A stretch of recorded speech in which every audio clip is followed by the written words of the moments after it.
Hello प्यारे बच्चों, आज हम लोग जुड़ चुके हैं कक्षा 12वीं का बायोलॉजी का चैप्टर 1 लेकर, जो कि है जीवों में जन्म। आज हम लोग कक्षा 12वीं का बायोलॉजी का चैप्टर 1 पढ़ेंगे, जो कि है जीवों में जन्म। हम लोग आज इस चैप्टर से कुछ वीवीआई ऑब्जेक्टिव प्रश्न करेंगे, जो कि परीक्षा की दृष्टि से बहुत ही महत्वपूर्ण है और जो परीक्षा में पूछे जाते हैं। तो चलिए हम लोग वीडियो को स्टार्ट करते हैं। आप लोग को जो भी आंसर पता होगा, आप लोग प्लीज कमेंट हमको जरूर कीजिएगा जो सही उत्तर होगा। तो चलिए हम लोग अपना पहला प्रश्न स्टार्ट करते हैं। हम लोगों का जो पहला प्रश्न है, कहता है इनमें कौन केवल एक बार अपने जीवन काल में पुष्प पैदा करता है। कहने का मतलब यह जो आपको यहाँ पर 4 ऑप्शन दे रहा है, ए में बांस, बी में आम, सी में लीची, डी में जामुन। आपको जो यहाँ पर 4 ऑप्शन दिख रहा है, इस 4 ऑप्शन में से एक ऑप्शन सही है, और वह कौन सा ऑप्शन सही है उसका आपको सही तरीके से चयन करना है। तो आपको जो भी आंसर लगता है उसे हमें कमेंट बॉक्स में शेयर जरूर कीजिएगा। चलिए हम लोग बढ़ते हैं, और सवाल कहता है कि कौन ऐसा पौधा है जो अपने जीवन में केवल एक ही बार पुष्प का उत्पादन करता है, या पुष्प उत्पन्न करता है, या फूल को उत्पन्न करता है। तो जो पौधा की दृष्टि से जो है, जो जीवन में एक ही बार पुष्प उत्पन्न करता है, वह ऑप्शन नंबर ए सही है, जो कि होता है बांस। तो इनमें से जो है ऑप्शन नंबर ए सही है, बांस, जो कि अपने जीवन में एक ही बार पुष्प को उत्पन्न करता है। चलिए हम लोग बढ़ते हैं अगले प्रश्न की ओर। अगला जो प्रश्न है, प्रश्न कहता है कि ऋतुस्राव चक्र किसमें होता है। आपको बताना है कि ऋतुस्राव जो है, ऋतुस्राव या मासिक चक्र, वह किसमें होता है। तो ऋतुस्राव ऑप्शन नंबर ए में है मनुष्य में, ऑप्शन नंबर बी है बंदर में, ऑप्शन नंबर सी है चिंपैंजी में, ऑप्शन नंबर डी है इनमें सभी में। तो जो प्रक्रिया है यह ऋतुस्राव या मासिक चक्र की, आपको बताना है कि मानव में होता है, या बंदर में होता है, या चिंपैंजी में होता है। तो मासिक चक्र की जो क्रिया है वह इन सभी में होता है। इस प्रश्न का आंसर इन सभी होगा, क्योंकि मनुष्य में, बंदर में और चिंपैंजी तीनों में ही मासिक चक्र की क्रिया होती है, जिसे हम लोग शॉर्ट में एमसी कहते हैं। तो अगर आपको जिस प्रश्न का उत्तर सही से पता होगा उसे कमेंट बॉक्स में शेयर जरूर कीजिएगा। चलिए हम लोग बढ़ते हैं अगले प्रश्न की ओर। अगला जो प्रश्न है वह कहता है कि मनुष्य के युग्मकों में गुणसूत्रों की संख्या होती है। कहने का मतलब मनुष्य के गुणसूत्रों में, मनुष्य के युग्मकों में गुणसूत्रों की संख्या कितनी होती है। तो मनुष्य के युग्मकों में जो गुणसूत्रों की संख्या है, ऑप्शन नंबर ए दिया गया है 21, ऑप्शन नंबर बी दिया गया है 44, ऑप्शन नंबर सी दिया गया है 23, ऑप्शन नंबर डी दिया गया है 46। तो आपको बताना है कि मनुष्य में जो है युग्मकों, मनुष्य के युग्मकों में गुणसूत्रों की संख्या कितनी होती है। अगर आप इसका सही उत्तर जानते हैं तो हमें कमेंट बॉक्स में शेयर जरूर कीजिएगा। चलिए हम लोग बढ़ते हैं इसके आंसर की ओर। इस प्रश्न का जो सही उत्तर होगा वह होगा 46। मनुष्य के युग्मकों में 46 गुणसूत्र पूछा जाएगा। अगर आपको पूछ दे कि मनुष्य के युग्मकों में गुणसूत्रों की संख्या जोड़ा में कितनी होती है, तो आपको बताना है 23। यहाँ पर ऑप्शन नंबर डी इसका सही उत्तर हो जाएगा, ऑप्शन नंबर डी। चलिए हम लोग बढ़ते हैं अगले प्रश्न की ओर। अगला जो प्रश्न है कहता है इनमें कौन अंडप्रजक प्राणी है। यह जो आपको दिख रहा है, ऑप्शन नंबर ए में मुर्गी, ऑप्शन नंबर बी में सांप, ऑप्शन नंबर सी में मगरमच्छ, और ऑप्शन नंबर डी इनमें से सभी। आपको बताना है इन 4 ऑप्शनों में से कौन ऐसा जीव है जो अंडा देता है। अंडप्रजक प्राणी हम लोग उस प्राणी को कहते हैं जो अंडा देता है, और सजीव प्रजक प्राणी उस प्राणी को कहते हैं जो बच्चा देकर दूध पिलाता है, उसे हम लोग सजीव प्रजक कहते हैं। और जो अंडा देता है उसे हम लोग अंडप्रजक कहते हैं। तो जो मुर्गी है वह भी अंडा देता है, जो सांप है वह भी अंडा देता है, और जो मगरमच्छ है वह भी अंडा देता है। इसका मतलब ऑप्शन नंबर डी इनका सही उत्तर होगा, इनमें से सभी। इनमें से सभी में यह क्रिया अंडप्रजक प्राणी है। चलिए हम लोग बढ़ते हैं अगले प्रश्न की ओर। अगला प्रश्न है कहता है जब निषेचन जीव के शरीर के बाहर होता है तब उसे कहते हैं। जब निषेचन की जो क्रिया है वह जीव शरीर के बाहर होता है, जब जीव शरीर के निषेचन की क्रिया जब जीव शरीर के अंदर संपन्न होता है तो हम लोग उसे कहते हैं आंतरिक निषेचन। यदि निषेचन की क्रिया जीव शरीर के बाहर संपन्न हो तो हम लोग उसे कहते हैं बाह्य निषेचन। तो ऑप्शन नंबर ए है बाह्य निषेचन, यही इस प्रश्न का सही उत्तर हो जाएगा, बाह्य निषेचन। चलिए हम लोग बढ़ते हैं अगले प्रश्न की ओर। अगला जो हम लोगों का प्रश्न है वह कहता है कि युग्मक स्थानांतरण हो सकता है। मतलब युग्मक का जो स्थानांतरण है वह किन किन चीजों के द्वारा हो सकता है। युग्मक का स्थानांतरण पर परागण की क्रिया में होता है। तो आप लोग को बताना युग्मक का जो स्थानांतरण है वह किन किन क्रिया से हो सकता है। ऑप्शन नंबर ए में है जल द्वारा, ऑप्शन नंबर बी में है वायु द्वारा, ऑप्शन नंबर सी में है हवा द्वारा और ऑप्शन नंबर डी में है इनमें से सभी के द्वारा। तो आपको बताना है कि युग्मक का जो स्थानांतरण है वह किसके द्वारा था। अगर आप लोग इसका सही उत्तर जानते हैं तो कमेंट बॉक्स में शेयर जरूर कीजिएगा। इस प्रश्न का सही उत्तर होगा इनमें से सभी द्वारा, क्योंकि युग्मक का स्थानांतरण जल द्वारा भी होता है, वायु द्वारा भी होता है और हवा द्वारा भी होता है। तो चलिए हम लोग बढ़ते हैं अगले प्रश्न की ओर। अगला प्रश्न कहता है कि निम्न में से किसमें बाह्य निषेचन होता है। यह जो आपको दिख रहा है 4 प्रकार का ऑप्शन नंबर ए मेढक, ऑप्शन नंबर बी हिरण, ऑप्शन नंबर सी मनुष्य और ऑप्शन नंबर डी घोंघा। तो आपको बताना है कि बाह्य निषेचन की क्रिया आखिर किस जीव में होती है। तो अब इस प्रश्न का अगर आप सही उत्तर जानते हैं तो कमेंट बॉक्स में शेयर जरूर कीजिएगा।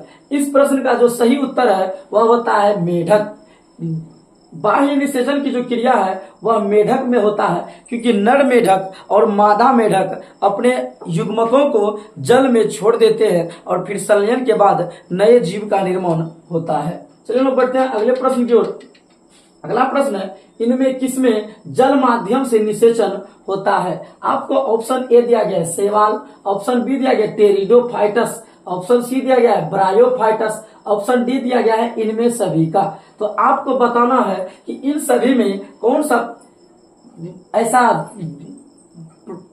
ऐसा जीव है कि जिसमें जल माध्यम से निषेचन की क्रिया संपन्न होती है। तो ऑप्शन नंबर ए भी पढ़ लिए, बी भी पढ़ लिए, सी भी पढ़ लिए। इसमें जो तीनों जीव है तीनों में जो है जल माध्यम से निषेचन होता है, इसलिए इस प्रश्न का सही उत्तर इनमें से सभी हो जाएगा। ऑप्शन नंबर डी इसका सही उत्तर है। चलिए हम लोग बढ़ते हैं अगले प्रश्न की ओर। अगला प्रश्न कहता है कि निम्न में से कौन उभयलिंगी पादप नहीं है। उभयलिंगी पादप उस पादप को कहते हैं जिसमें दोनों लिंग उपस्थित रहता है। तो आपको बताना है इन 4 ऑप्शन ए में है पपीता, ऑप्शन बी में है सरसों, ऑप्शन सी में है मक्का और ऑप्शन डी में है गुड़हल। तो आपको बताना है कि इन सभी पौधों में कौन ऐसा पौधा है जो उभयलिंगी नहीं है। उभयलिंगी नहीं का मतलब कौन ऐसा पौधा है जो द्विलिंगी नहीं है। तो ऑप्शन नंबर ए इसका सही उत्तर है पपीता। पपीता जो है वह उभयलिंगी पादप नहीं है। चलिए हम लोग बढ़ते हैं अगले प्रश्न की ओर। कहता है अगैव में वर्धी प्रजनन होता है। अगैव में जो है वह वर्धी प्रजनन होता है तो किसके द्वारा होता है। ऑप्शन ए में है बुलबिल द्वारा, ऑप्शन बी में है शकर द्वारा, ऑप्शन सी में है एस्टोलन द्वारा, ऑप्शन डी में है राइजोम द्वारा। तो इस प्रश्न का जो सही उत्तर है वह अगैव में होता है वर्धी प्रजनन बुलबिल द्वारा। इस प्रश्न का सही उत्तर बुलबिल हो जाएगा। चलिए हम लोग बढ़ते हैं अगले प्रश्न की ओर। अगला प्रश्न कहता है कि निम्नलिखित में से कौन सा जंतु उभयलिंगी नहीं है। निम्नलिखित में से कौन सा जंतु उभयलिंगी नहीं है, वही प्रश्न है। अब की बार जंतु उस समय पादप पूछा था, अब की बार जंतु पूछ रहा। ऑप्शन नंबर ए में है जोंक, ऑप्शन नंबर बी में है केंचुआ, ऑप्शन नंबर सी में है फीता कृमि, ऑप्शन नंबर डी में है घरेलू मक्खी। तो आपको बताना है कि इनमें से कौन ऐसा जंतु है जो उभयलिंगी नहीं है। तो इन सभी में जो जोंक है यह उभयलिंगी है, केंचुआ भी उभयलिंगी है, फीता कृमि उभयलिंगी होता है, लेकिन जो घरेलू मक्खी होता है वह एकलिंगी होता है, यह उभयलिंगी नहीं है। तो इस प्रश्न का सही उत्तर ऑप्शन नंबर डी हो जाएगा घरेलू मक्खी। चलिए हम बढ़ते हैं अगले प्रश्न की ओर। अगला प्रश्न कहता है कि शरीर के बाहर होने वाले निषेचन को क्या कहते हैं। शरीर के बाहर होने वाले निषेचन को क्या कहते हैं। तो ऑप्शन नंबर ए है in vitro, option number B है in vivo, option number C है ए और बी दोनों, ऑप्शन नंबर डी है इनमें से कोई नहीं। तो आपको बताना है कि शरीर के बाहर होने वाले निषेचन को क्या कहते हैं। तो शरीर के बाहर जो निषेचन होता है उसे इन विट्रो निषेचन कहते हैं। ऑप्शन नंबर ए इस प्रश्न का सही उत्तर है। चलिए हम लोग बढ़ते हैं अगले प्रश्न की ओर। अगला प्रश्न कहता है कि जब नर और मादा गैमीट में युग्मन होता है तब यह कहलाता है। जब नर और मादा गैमीट युग्मन होता है तब यह क्या कहलाता है। तो इस प्रकार हम लोग इसको कहते हैं लैंगिक जनन। जब नर युग्मक और मादा युग्मक आपस में संलयित होता है तो इस क्रिया को हम लोग कहते हैं लैंगिक जन्म। चलिए हम लोग बढ़ते हैं अगले प्रश्न की ओर। अगला जो प्रश्न है कहता है मध चक्र पाई जाती है। मध चक्र और मौसिक चक्र दोनों अलग अलग क्रिया है। तो आपको बताना है कि मध चक्र जो है यह किसमें पाया जाता है। तो ऑप्शन नंबर ए है गाय में, ऑप्शन नंबर बी है भेड़ में, ऑप्शन नंबर सी है कुत्ता में, ऑप्शन नंबर डी है इनमें से सभी।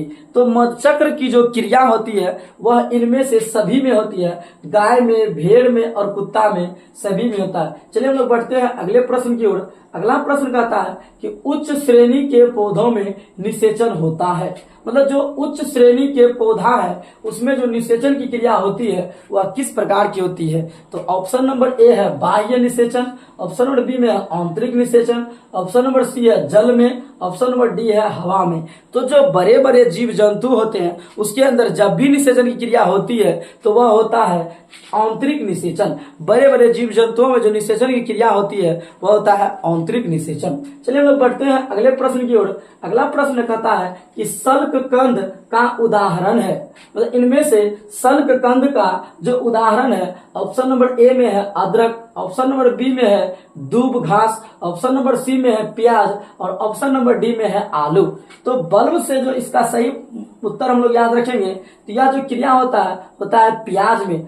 सल्क कंद का उदाहरण है वह आंसर है प्याज। चलिए हम लोग बढ़ते हैं अगले प्रश्न की ओर। अगला जो प्रश्न है कहता है स्तनधारियों में निषेचन कहाँ होता है। स्तनधारी कहने का मतलब वह जीव जो अपने संतान को पैदा कर उसे दूध पिलाता है उसे स्तनधारी प्राणी कहते हैं। कहता है आपको इसमें से स्तनधारी प्राणी कौन है। स्तनधारी प्राणी जो है उसमें निषेचन की क्रिया जो है वह कहाँ होता है। ऑप्शन नंबर ए है अंडाशय में, ऑप्शन नंबर बी है वसीय भाग में, ऑप्शन नंबर सी है गर्भाशय में, ऑप्शन नंबर डी है फेलोपियन नली में। तो यह जो क्रिया है वह होता है फेलोपियन नली में। चलिए हम लोग बढ़ते हैं अगले प्रश्न की ओर। अगला प्रश्न कहता है कि प्राकृतिक अनिषेक जनन पाया जाता है। मतलब प्राकृतिक अनिषेक जनन जो है वह किसमें पाया जाता है। तो ऑप्शन नंबर ए में है मक्खी में, ऑप्शन नंबर बी है मधुमक्खी में, ऑप्शन नंबर सी है मच्छर में, ऑप्शन नंबर डी है इनमें से सभी। तो आपको बताना है कि प्राकृतिक अनिषेक जनन जो है वह किस जीव में पाया जाता है। तो वह जो है मधुमक्खी में पाया जाता है। ऑप्शन नंबर बी इसका सही उत्तर है, वह मधुमक्खी में पाया जाता है। चलिए हम लोग पढ़ते हैं अगले प्रश्न की ओर।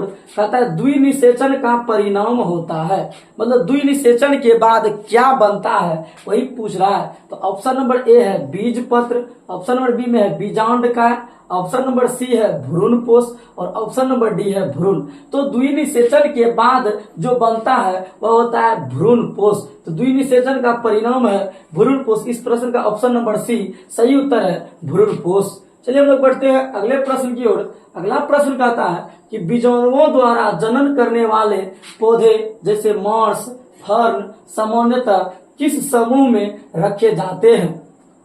तो ऑप्शन नंबर ए है स्पोरोफाइटस, ऑप्शन नंबर बी है थेलोफाइटस, ऑप्शन नंबर सी है क्रिप्टोगेम्स, ऑप्शन नंबर डी है ब्रायोफाइटस। अगर आप लोग इस प्रश्न का सही उत्तर जानते हैं तो हमारे कमेंट बॉक्स में अपना उत्तर शेयर जरूर कीजिएगा। इस प्रश्न का जो सही उत्तर है वह हो जाएगा क्रिप्टोगेम्स। बीजाणुओं द्वारा जनन करने वाले पौधों जैसे मार्स, फर्न सामान्यतः किस समूह में रखे जाते हैं। इसका सही उत्तर हो जाएगा क्रिप्टोगेम्स। चलिए हम लोग बढ़ते हैं अगले प्रश्न की ओर। अगर आपको वीडियो अच्छा लग रहा है तो हमारे चैनल को सब्सक्राइब, वीडियो को लाइक और शेयर जरूर कीजिएगा। अगर आप लोग हमारे चैनल को लाइक एंड सब्सक्राइब करते हैं तो हम लोगों का हौसला बढ़ता है, जिससे हम लोग और आपके लिए कुछ अच्छा वीडियो लेकर आ सकें। तो आप लोग हमारे चैनल को सब्सक्राइब कर लीजिए और वीडियो को पूरा अंत तक देखिएगा। जो भी इसमें प्रश्न दिया गया है वह सभी परीक्षा की दृष्टि से बहुत ही महत्वपूर्ण है, इसीलिए आप पूरा वीडियो अवश्य देखिएगा। चलिए हम लोग बढ़ते हैं अगले प्रश्न की ओर। अगला जो प्रश्न कहता है ये परिवर्तन जो लार्वा को वयस्क में परिवर्तित कर देते हैं, ये परिवर्तन जो लार्वा को वयस्क में परिवर्तित कर देते हैं कहलाते हैं। तो ऑप्शन नंबर ए में है मेटाजेनेसिस, ऑप्शन नंबर बी है एकांतरण, ऑप्शन नंबर सी है कायांतरण, ऑप्शन नंबर डी है मेटास्टेसिस। इस प्रश्न का जो सही उत्तर अगर आप लोग को पता है तो हमारे कमेंट बॉक्स में शेयर जरूर कीजिएगा। चलिए हम लोग जानते हैं इस प्रश्न को। इस प्रश्न का जो सही उत्तर है वह ऑप्शन नंबर सी, कायांतरण। मतलब ये परिवर्तन जो लार्वा को वयस्क में परिवर्तित कर देते हैं वह कहलाते हैं कायांतरण। तो चलिए हम लोग बढ़ते हैं अगले प्रश्न की ओर। अगला जो प्रश्न है वह कहता है कि भ्रूणपोष में कितने क्रोमोसोम होते हैं। तो जो भ्रूणपोष होता है उसमें कितने क्रोमोसोम होते हैं। तो ऑप्शन नंबर ए है n, ऑप्शन नंबर बी है 2n, ऑप्शन नंबर सी है 3n और ऑप्शन नंबर डी है ए और बी दोनों। तो जो भ्रूणपोष होता है वह त्रिगुणित होता है। जो भ्रूणपोष होता है वह त्रिगुणित होता है क्योंकि यह 3 प्रकार के संयोजन त्रिसंयोजन से बनता है। इसीलिए भ्रूणपोष में कितने क्रोमोसोम होते हैं तो वह है 3n। तो जो भ्रूणपोष में पाया जाता है वह है 3n। चलिए हम लोग बढ़ते हैं अगले प्रश्न की ओर।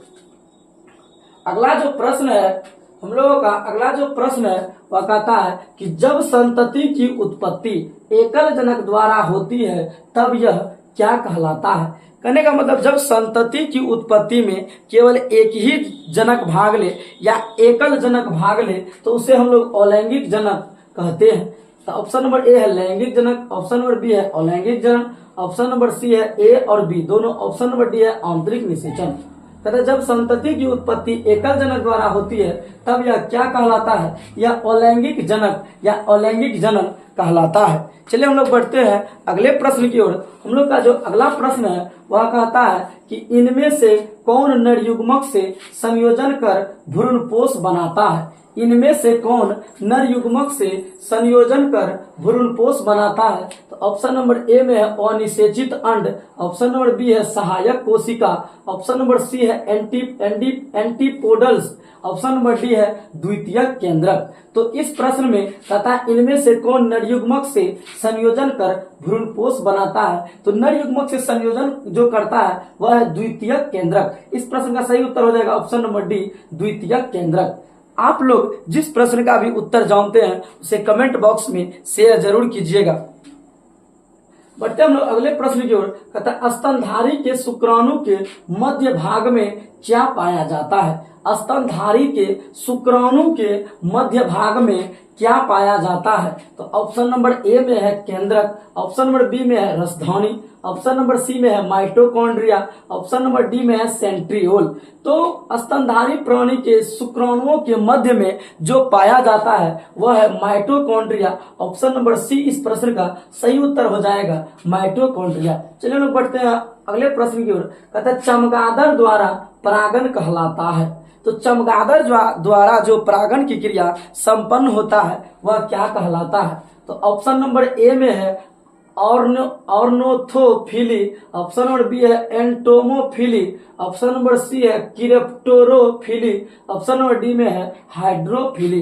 तो जो चमगादड़ द्वारा परागण की क्रिया संपन्न होता है उसे हम लोग किरेप्टोरोफिली कहते हैं, किरेप्टेरोफिली कहते हैं। ऑप्शन नंबर सी इस प्रश्न का सही उत्तर है, किरेप्टेरोफिली कहते हैं। चलिए लोग बढ़ते हैं अगले प्रश्न की ओर। अगला प्रश्न कहता है कि जनक समौन जीव प्राप्त हो सकता है। तो कहता है किस क्रिया में या जनक समौन जीव प्राप्त हो सकता है। तो बीज से, युग्मनज से, युग्मकों से, विखंडन से। मतलब कहता है जनक के समान कब जीव प्राप्त होगा। तो जनक के समान तब जीव प्राप्त होगा जब उसमें विखंडन की क्रिया होगी। तो ऑप्शन नंबर डी इस प्रश्न का सही उत्तर हो जाएगा, विखंडन से। अगला प्रश्न है कि द्विखंडन किसमें पाया जाता है। तो ऑप्शन नंबर ए है अमीबा में, ऑप्शन नंबर बी है पैरामीशियम में, ऑप्शन नंबर सी है जलकुंभी में और ऑप्शन नंबर डी है अमीबा तथा पैरामीशियम दोनों में। तो आपको बताना है कि द्विखंडन की जो क्रिया है वह किसमें होता है। अगर आपको सही उत्तर पता है तो हमें कमेंट जरूर कीजिएगा। चलिए हम लोग इसका सही उत्तर जानते हैं। तो जो द्विखंडन की क्रिया है वह अमीबा तथा पैरामीशियम में दोनों में पाया जाता है। चलिए हम लोग बढ़ते हैं अगले प्रश्न की ओर। कहता है मुकुलन द्वारा जनक किसमें होता है। मतलब मुकुलन द्वारा जनन किसमें होता है। तो ऑप्शन नंबर ए है ईस्ट में, ऑप्शन नंबर बी है म्यूकर में, ऑप्शन नंबर सी है पाइलस में, ऑप्शन नंबर डी है फर्न में। तो कहता है मुकुलन के द्वारा जो है वह किसमें जनन होता है। तो मुकुलन द्वारा जनन है वह ईस्ट में होता है। इस प्रश्न का सही उत्तर ऑप्शन नंबर ए हो जाएगा, ईस्ट में। चलिए हम लोग बढ़ते हैं अगले प्रश्न की ओर। अगला जो प्रश्न है कहता है ईस्ट में प्रजनन मुख्यतः किसके माध्यम से होता है। अभी हम लोगों ने तुरंत पढ़ा कि ईस्ट में जो है मुकुलन द्वारा जनन की क्रिया संपन्न होता है। तो ईस्ट में जो है मुकुलन द्वारा प्रजनन, ऑप्शन नंबर ए है मुकुलन, बी में है विखंडीकरण, सी में है परागण, डी में है इनमें सभी के द्वारा। तो इस प्रश्न का ईस्ट में जो प्रजनन होता है वह मुकुलन द्वारा होता है। ऑप्शन नंबर ए इस प्रश्न का सही उत्तर है। चलिए हम लोग बढ़ते हैं अगले प्रश्न की ओर। कहता है युग्मक सामान्यतः एम किस प्रकार के होते हैं। युग्मक जो होते हैं वह सामान्यतः किस प्रकार के होते हैं। तो ऑप्शन नंबर ए है हैप्लोइड मतलब एक गुणक, ऑप्शन नंबर बी है डिप्लॉइड मतलब द्विगुणक, ऑप्शन नंबर सी है पॉलीप्लॉइड मतलब बहुगुणक, ऑप्शन नंबर डी है नलीप्लॉइड मतलब अगुणक। तो इस जो हमारा युग्मक होता है वह सामान्यतः अगुणित होता है, हैप्लोइड होता है, एक गुणक वाला होता है। चलिए लोग बढ़ते हैं अगले प्रश्न की। इस प्रश्न का सही उत्तर ए हो जाएगा। चलिए लोग बढ़ते हैं अगले प्रश्न की ओर। अगला प्रश्न कहता है निम्नलिखित किसमें पादप, यहाँ होगा पादप का अगुणित होता है। निम्नलिखित में किसमें पादप का अगुणित होता है। तो ऑप्शन नंबर ए है शैवाल, ऑप्शन नंबर बी है कवक, ऑप्शन नंबर सी है ब्रायोफाइटस, ऑप्शन नंबर डी है इनमें से सभी। तो इस प्रश्न का जो सही उत्तर है वह हो जाएगा इनमें से सभी। चलिए लोग बढ़ते हैं अगले प्रश्न की ओर। अगला प्रश्न कहता है अदरक में कायिक प्रवर्धन किसके द्वारा होता है। अदरक में जो है कायिक प्रवर्धन किसके द्वारा होता है। तो ऑप्शन नंबर ए है राइजोम, ऑप्शन नंबर बी है जड़, ऑप्शन नंबर सी है ट्यूबर, ऑप्शन नंबर डी है बल्ब। तो अदरक में जो है वह कायिक प्रवर्धन किसके द्वारा होता है। तो अदरक में राइजोम के द्वारा कायिक प्रवर्धन होता है। इस प्रश्न का सही उत्तर ऑप्शन ए हो जाएगा, राइजोम द्वारा। चलिए लोग बढ़ते हैं अगले प्रश्न की ओर। कहता है कंद किसका रूपांतरण है। यह जो कंद है वह किसका रूपांतरण है। तो ऑप्शन नंबर ए है कली का, ऑप्शन नंबर बी है तना का, ऑप्शन नंबर सी है जड़ का, ऑप्शन नंबर डी है संचयित जड़ का। तो इस प्रश्न का जो सही उत्तर हो जाएगा वह हो जाएगा ऑप्शन नंबर सी जड़ का। कंद जो है वह जड़ का रूपांतरण है। चलिए बढ़ते हैं अगले प्रश्न की ओर। कहता है काजू निम्नलिखित में से कैसा फल कहलाता है। यह जो काजू है निम्नलिखित में से कैसा फल कहलाता है। ऑप्शन नंबर ए में है यथार्थ, ऑप्शन नंबर बी में है बैरी, ऑप्शन नंबर सी में है नट, ऑप्शन नंबर डी है सभी। तो जो काजू होता है वह नट फल कहलाता है। चलिए लोग बढ़ते हैं अगले प्रश्न की ओर। अगला प्रश्न कहता है कि जेम्यूल्स निर्माण किसमें होता है। तो जेम्यूल का जो निर्माण है वह किसमें होता है। ऑप्शन नंबर ए है ईस्ट में, ऑप्शन नंबर बी है हाइड्रा में, ऑप्शन नंबर सी है अमीबा में, ऑप्शन नंबर डी है स्पंज में। तो इस प्रश्न का जो सही उत्तर हो जाएगा वह ऑप्शन नंबर डी स्पंज में, क्योंकि स्पंज में जेम्यूल्स का निर्माण होता है। चलिए हम लोग बढ़ते हैं अगले प्रश्न की ओर। अगला प्रश्न कहता है कि इनमें कौन सा भाग अगुणित है। मतलब इनमें से कौन सा भाग है जो कि अगुणित है। तो ऑप्शन नंबर ए हो जाता है अंडाशय, ऑप्शन नंबर बी हो जाता है पराग कोश, ऑप्शन नंबर सी हो जाता है पराग, ऑप्शन नंबर डी हो जाता है युग्मनज। तो यह सभी जो है द्विगुणित है, इसमें अगुणित केवल एक ही है पराग। इस प्रश्न का सही उत्तर हो जाएगा पराग। चलिए हम लोग बढ़ते हैं अगले प्रश्न की ओर। अगला प्रश्न कहता है इनमें किसे बंगाल का आतंक कहा जाता है। मतलब बंगाल के आतंक के नाम से किसको जाना जाता है। तो ऑप्शन नंबर ए में है ब्रायोफिल्म, ऑप्शन नंबर बी में है जलकुंभी, ऑप्शन नंबर सी में है अगैब, ऑप्शन नंबर डी में है केला। तो जो इस प्रश्न का सही उत्तर बंगाल का आतंक के नाम से जलकुंभी को जाना जाता है। शुरुआती में जलकुंभी को भारत लाया गया था केवल यह उसकी सुंदर फूलों को देखकर, लेकिन जब यह आया और कुछ दिन जब पानी में रहता है तो यह पानी से ऑक्सीजन को खींच लेता है, जिससे जीव जंतु खतरे में पड़ जाते हैं और इसकी जनसंख्या अपनी जनसंख्या में इतना वृद्धि करता है कि कुछ ही समय में पूरी नदी को घेर लेते हैं। इसीलिए जलकुंभी को बंगाल का आतंक कहा जाता है, क्योंकि इसको जिस नदी में लगाया जाता है यह पूरी नदी में फैल जाता है। चलिए लोग बढ़ते हैं अगले प्रश्न की ओर। कहता है इनमें कौन ठहरे हुए पानी में उगकर ऑक्सीजन खींच लेता है। अभी हम आपको बता रहे थे कि जो जलकुंभी होता है वह ऑक्सीजन में जल में रहकर ऑक्सीजन को खींच लेता है और अपनी संख्या में काफी तेजी से वृद्धि करता है। तो ऑप्शन नंबर ए है जलकुंभी, ऑप्शन नंबर बी है हाइड्रिला, ऑप्शन नंबर सी है कमल, ऑप्शन नंबर डी है धान। तो आपको हम पहले ही बता चुके हैं कि यह जो जलकुंभी होता है वह ठहरे हुए पानी में रहता है और उगकर ऑक्सीजन को खींच लेता है, ऑक्सीजन को वह अपनी ओर खींच लेता है। तो इस प्रश्न का जो सही उत्तर हो जाएगा वह ऑप्शन नंबर ए जलकुंभी। इस प्रश्न का सही उत्तर जो है हो जाएगा ऑप्शन नंबर ए जलकुंभी। तो इस चैप्टर में हमने कुल 1 से 39 तक प्रश्न किया और आगे का प्रश्न हम लोग अगले अध्याय अगले वीडियो में करेंगे। अगर आपको मेरा यह वीडियो अच्छा लगा होगा तो हमारे चैनल को सब्सक्राइब, वीडियो को लाइक एंड शेयर जरूर कीजिएगा। धन्यवाद।